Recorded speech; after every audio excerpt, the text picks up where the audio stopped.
کہ انسانی زندگی میں دکھ اور سکھ ان کا چولی دامن کا ساتھ ہے. دکھ بھی ہے، سکھ بھی ہے، سردی کے ساتھ گرمی بھی ہے، نرمی کے ساتھ سختی بھی ہے. ان مع العسر یسرا ان مع العسر یسرا، یسر کے ساتھ عسر ہے، عسر کے ساتھ یسر ہے.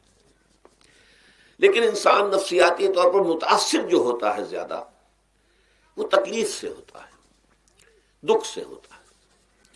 خوشی آتی ہے تو وہ ایسے گزر جاتی ہے، اس کا وقت کا بھی پتہ نہیں چلتا، گزرتے ہوئے بڑی تیزی کے ساتھ وقت گزر جاتا ہے. لیکن غم کا معاملہ ہو جائے تو ایک ایک لہجہ جو ہے وہ بڑا کٹھن ہو جاتا ہے، بڑی مشکل سے گزرتا ہے. تو انسان کے احساسات پر زیادہ جو اثر آتا ہے وہ دکھ کا آتا ہے. بعض فلسفے دنیا میں ایسے ہیں کہ جنہوں نے اس دکھ، خاص طور پر جو حساس انسان اس کو محسوس کرتا ہے، اس کے اعتبار سے یہ کہا ہے کہ دنیاوی زندگی نرا دکھ ہی دکھ ہے.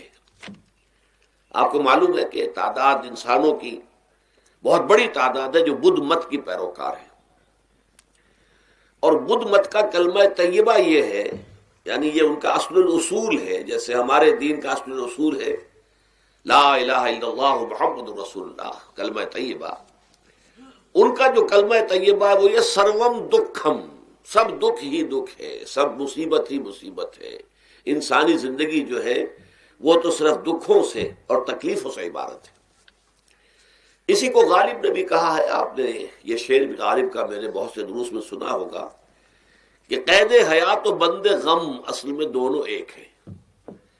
یہ قید حیات ہے. ابھی آپ حدیث سن رہے تھے الدنیا سجن المومن، مومن کے لیے یہ دنیا کی زندگی جو ہے جیل خانہ ہے، یہ قید ہے، قید حیات. جیسے جیل میں آدمی اپنی مرضی سے نہیں جاتا، بھیجا جاتا ہے، اپنی مرضی سے نہیں نکلتا بلکہ نکالا جاتا ہے. اسی طرح لائی حیات آئے قضا لے چلی چلے، اپنی خوشی سے آئے نہ اپنی خوشی چلے. تو دنیا کی زندگی جو ہے وہ واقعتاً ایک اعتبار سے قید خانہ ہے.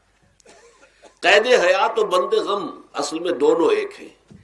جب تک یہ زندگی رہے گی غم بھی لگا رہے گا، تکلیفیں لگی رہیں گی، مصائب آتے رہیں گے، انسان کو دکھوں کا سامنا رہے گا، واسطہ رہے گا.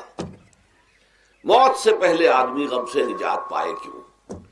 ظاہر بات ہے جب تک زندگی ہے تو غم ہے، تو موت سے پہلے نجات نہیں مل سکتی. اگرچہ اس کے بعد کا اگلا مرحلہ جو ہے، جو حقیقت کو جاننے والے ہیں وہ تو جانتے ہیں کہ اس کے بعد تو غم کا اور بڑا کڑا مرحلہ آنے والا ہے. اب تو گھبرا کے یہ کہتے ہیں کہ مر جائیں گے، مر کے بھی چین نہ پایا تو کدھر جائیں گے. اگر اللہ ہمیں معاف فرمائے، اپنی رحمت اور مغفرت سے ہمیں ڈھانپ لے، جیسے کہ حضور نے فرمایا الا یتغمدنی ربی برحمتہ، حضور نے فرمایا کہ کوئی انسان بھی محض اپنے اعمال کی بنیاد پر جنت میں نہیں داخل ہو سکے گا جب تک کہ رحمت خداوندی دستگیری نہ کرے. کسی صحابی نے بڑی ہمت کی، بڑے جرت کا معاملہ کیا، پوچھ لیا کیا حضور آپ بھی؟ ظاہر بات ہے آپ بھی انسان ہیں، آپ بھی بشر ہیں، قرآن مجید میں کہلوایا گیا ہے اور انما انا بشر مثلکم. تو اگر آپ کہتے ہیں کوئی انسان جنت میں داخل نہیں ہو سکے گا محض اپنے اعمال کی بنیاد پر جب تک کہ رحمت خداوندی دستگیری نہ کرے، تو کیا آپ بھی اس قاعدہ کلیہ میں شامل ہیں؟ آپ نے فرمایا ہاں میں بھی. الا یتغمدنی ربی برحمتہ، جب تک کہ میرا رب مجھے اپنی رحمت سے ڈھانپ نہیں لے گا میں بھی جنت میں داخل نہیں ہو سکتا.